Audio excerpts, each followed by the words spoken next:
નમસ્કાર દર્શક મિત્રો, ઇન્ડિયા 24 ન્યૂઝમાં આપ સર્વનું હાર્દિક સ્વાગત છે. આપ જોઈ રહ્યા છો ગુજરાતના અને દેશભરના સમાચાર.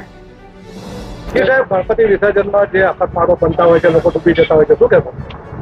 ગણપતિ વિસર્જનના સમયે ગણપતિ બિરાજમાન કોઈને ત્યાં 10 દિવસ માટે થયા હોય, કોઈને ત્યાં 5 દિવસ માટે થયા હોય, પણ વિસર્જન કરતા વખતે આપણે ખાસ ધ્યાન રાખીએ.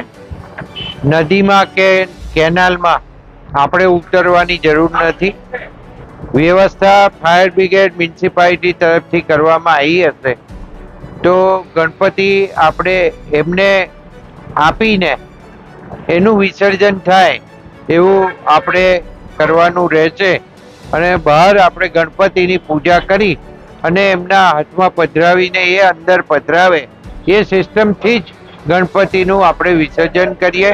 તમને ખબર છે કે હમણાં જ 2 છોકરાઓ શેરડી નદીમાં ગણપતિ વિસર્જન કરવા જતા ડૂબી ગયા છે.